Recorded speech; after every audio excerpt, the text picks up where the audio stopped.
여러분 안녕하세요. 천만전자입니다. 오늘은 우리 삼성전자 주주분들 그리고 구독자들을 위해서 한번 영상을 만들었어요.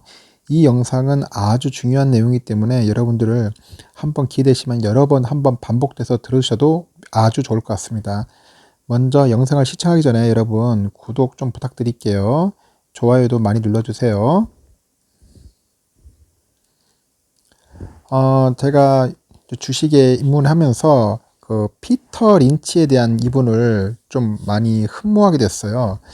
나름대로 이 피터 린치가 월스트리트에서는 전설적인 펀드 매니저로서 상당히 유명한 분이더라고요. 그 피터 린치를 전설로 만든 건 그가 운영한 마젤란 펀드라는 게 있죠. 13년간 이 펀드를 운영을 했대요. 근데 무려 2700%라는 수익률을 올렸어요. 27배죠, 27배. 그러면 이 펀드에 예를 들어서 1억을 투자한다면은 13년 기다리면은 대략 27억을 벌었다는 얘기입니다. 엄청난 양이죠. 그런데 그 은퇴 후에 피터 린치는 우울한 데이터를 마주하게 됩니다. 왜냐? 자신의 펀드에 돈을 맡긴 고객이 그 중에 절반이 돈을 잃었대요. 좀 아이러니하죠? 왜 막대한 수익을 올린 펀드에 가입하고도 어떻게 돈을 잃을 수 있었을까요? 그 이유는 간단했어요. 수익률에 일회일비하면서 펀드에다 돈을 넣고 빼기를 반복하다 보니까 결국 손실을 받는가 봅니다. 그래서 쉽게 말해서 비싸게 사서 싸게 판다는 것이 문제가 됐던 거죠. 아주 큰 문제였죠. 이 경이로운 그 수익률을 기록한 금융 상품에 투자하고도 돈을 잃는 사람을 위해 피터 린치는 이제 결국 책을 쓰게 됩니다. 그가 은퇴 후에 집필한 전설로 떠나는 월가의 영웅이라는 책이 썼어요. 그 1989년에 첫 출간했는데 오늘날에도 투자 서적 바이블로 꼽힌답니다. 혹시 여러분들 이 책은 꼭 한번 읽어보십시오. 한 번쯤 우리들이 읽어볼 만한 책입니다. 그 승리하는 투자가 되려면 어떤 자세를 갖춰야 할지 한번 그 피터 린치의 조언을 한번 정리를 해봤어요. 주식 투자에 실패하는 근본적인 한번 이유를 볼까요? 이제 피터 린치는 이렇게 말을 했어요. 부동산에서 돈을 벌고 주식에서 돈을 잃는 이유가 있다. 집을 선택할 때는 몇 달을 투자해 공부하지만 주식 선정은 몇 분 만에 끝내기 때문이다. 다들 공감하시죠? 그냥 몇 분 만에 그냥 버튼 눌러버리죠. 매수 버튼, 매도 버튼. 말 그대로 이제 팩트 폭행이죠. 팩트 폭행. 꼭 부동산까지 안 가도 됩니다. 우리는 전자제품 하나를 살 때도 막 리뷰 엄청 보잖아요. 수십 개 읽어보고. 특히 막 네이버나 이런 데서 물건 살 때도 막 최저가 살려고 막 이것저것 찾아보면서 시간을 엄청 소비를 하지 않습니까? 어떻게 해서든지 여러분들 막 최저가 쇼핑몰 찾려고 애쓰잖아요. 또 나가서 이제 해외 구매도 마찬가지겠죠. 음식 주문할 때도 배달 앱에 있는 리뷰 별점 다 따지잖아요. 그만큼 우리는 이렇게 하면서 현명한 소비자로서 하고는 있어요. 그런데 이제 현명한 사람도 일단은 주식 투자를 할 때는 다른 사람이 돼요. 이상하게 사람이 바뀌어. 180도로. 주변 추천만으로 선뜻 투자를 결정하잖아요. 그죠? 이거 좋더라면 막 따라가서 사고요. 그저 느낌만 믿고 종목을 막 고르기도 하는 사람도 꽤 있을 겁니다.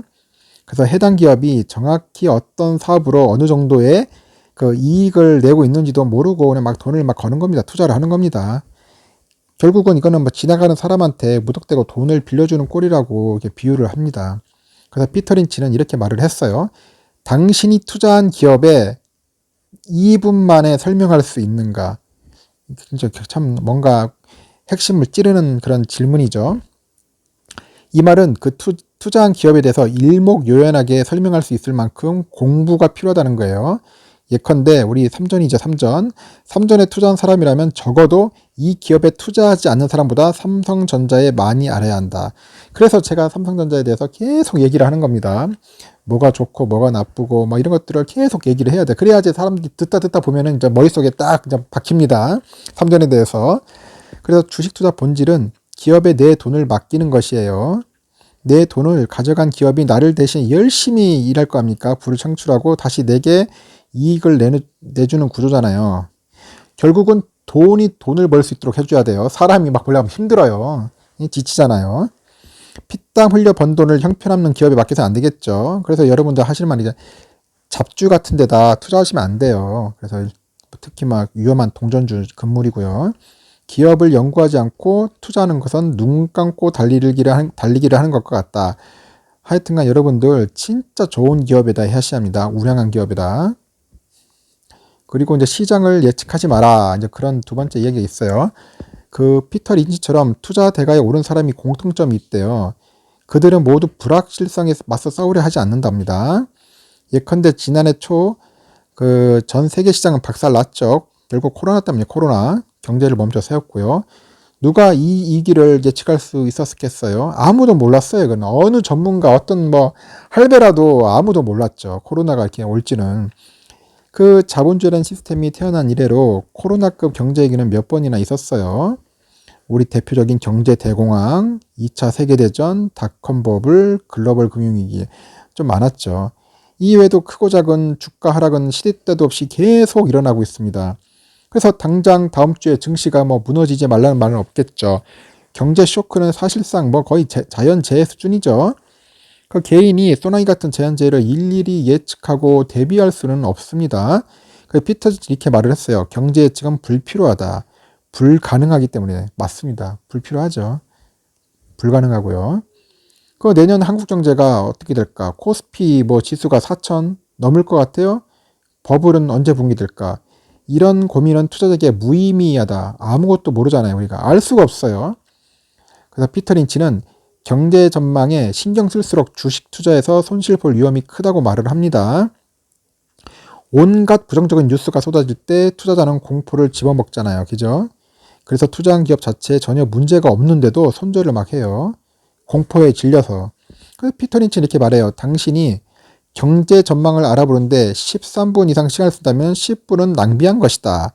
코로나가 세상을 거세게 핥히었을 때 거의 모든 기업 주가가 대폭락을 했죠. 하지만 겨우 1년이 채 지나지 않은 현재 강한 기업들은 몸값은 오히려 코로나 이전보다 더 좋아졌잖아요. 더 주가 상승하지 않았으니까.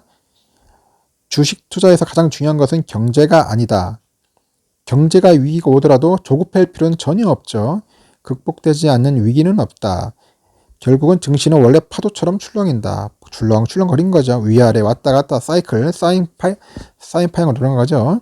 무수한 파도를 일일이 상대해서는 안 되고 상대할 수도 없다. 우리가 집중해야 할 대상은 오직 투자한 기업 그 자체다. 그럼 우리는 삼전에 투자했으니까 삼전에만 집중적으로 관심을 갖고 살펴보면 되는 겁니다. 그러니까 불필요한 시간을 이제 절약하라는 거죠. 그리고 또한 중요한 또 이야기가 있어요. 그 당신이 펀드 매니저를 이길 수 있는가? 피터 린치는 그 스타 펀드 매니저로서 만들어진 결정적인 계기가 던킨 도너츠예요. 던킨 도너츠. 우리가 좋아하는 던킨 도너츠요. 그는 다른 직장인처럼 출근길에 도넛하고 커피를 항상 사들고 회사에 갔어요. 유독 맛이 괜찮은 가게가 있었는데 그게 바로 던킨 도너츠였대요. 그래서 고객으로 북적거리니까 이 던킨 도너츠에 대한 흥미를 느꼈겠죠. 그리고 아마 기업의 재무제표를 분석을 해봤어요. 근데 주가가 저평가된 거예요. 그냥 피터 린치는 과감하게 이 기업에 투자했고 훗날 10배 이상의 이익을 거뒀답니다. 그 이 사례처럼 피터 린치는 일상 속에서 투자 아이디어를 찾는다 하더라. 투자 아이디어. 이 분야에서만큼은 펀드 매니저보다 일반인이 더 유리하다고 말합니다. 펀드 매니저는 아시잖아요. 당장 수익률만 내야 하는 직업인데 그래서 지금 잘 나가는 기업에 관심을 둘 수밖에 없죠. 반대로 일반인은 고정관념을 버리고 주변을 바라볼 수가 있어요. 거기에 기회가 있을 수 있다니까 항상 우리가 일상을 유심하게 살펴보면은 좋은 아이디어가 나오니까 그런 것들을 잘 캐치를 해야겠죠. 그래서 피터 린치는 던킨 도너츠를 이용해서 상당한 이익을 많이 봤습니다. 그리고 또 투자한 사례를 하나 소개한다면은 3월 달에 코로나 증시가 폭삭 내려앉았잖아요. 이때 나이키 주가가 상당 마찬가지였다고 하더라고요. 코로나 직전만 해도 한 주에 $100 정도 했었어요. 근데 폭락하니까 $60 떨어진 거예요. 완전 패닉이었죠. 야외 활동이 제한되니까 누가 스포츠웨어를 관심 갖겠어요. 그 나이키 미래는 굉장히 암울해 보였죠. 하지만은 반전이 일어납니다. 반전.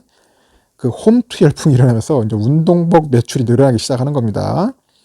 이때부터 사람들이 이제 나이키에 쏠리는 거예요. 출퇴근 시간 지하철 버스에서 이제 운동화를 유심히 봤죠. 어딜 가든 3명 중 3명, 10명 중 3명이 나이키 운동화를 신고 다니는 거예요. 나이키. 그 나이키 온라인 판매 채널도 가능했겠죠. 나이키는. 과거에는 뭐 나이키 한정판 스니커즈를 사려면은 오프라인 매장에 가서 전날부터 줄을 서야 했는데 이제는 저 온라인 추천 방식으로 이제 한정판을 판매하는 거예요. 아주 머리 잘 쓴 거죠. 그 나이키라는 기업을 더 연구하고자 그 한정판 구매에 그냥 계속 참여를 하죠. 그 나이키 해당 운동화 판매 개시하자마자 홈페이지는 마비돼요. 많은 사람이 한꺼번에 몰리잖아요.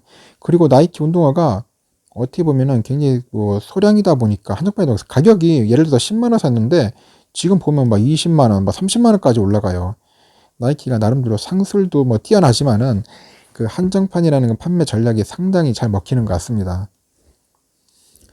그래서 나이키라는 전 기업의 확신이 생겼겠죠. 이때부터 조금씩 이제 주식을 사서 모으는 겁니다. 그 나이키는 코로나 기간에도 좋은 실적을 냈어요. 온라인 판매 실적이 계속 급상승하잖아요. 그러다 보니까 나이키 주가는 150달러에 육박하는 거예요.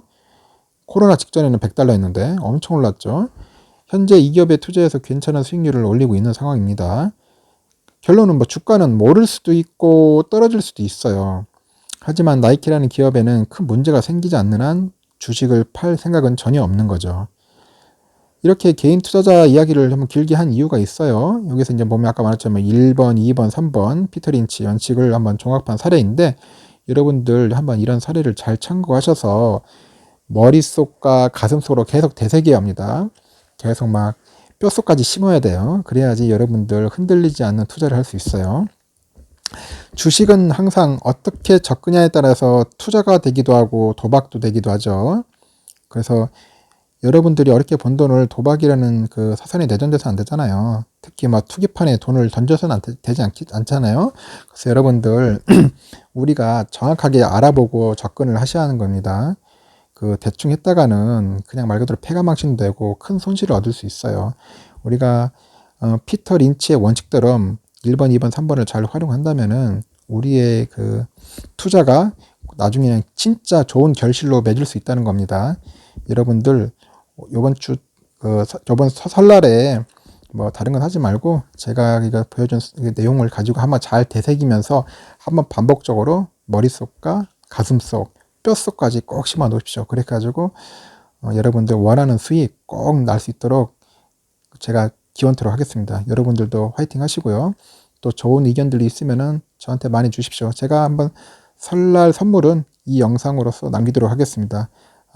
시청해 주셔서 진심으로 감사드립니다. 새해 복 많이 받으십시오. 천만년자였습니다.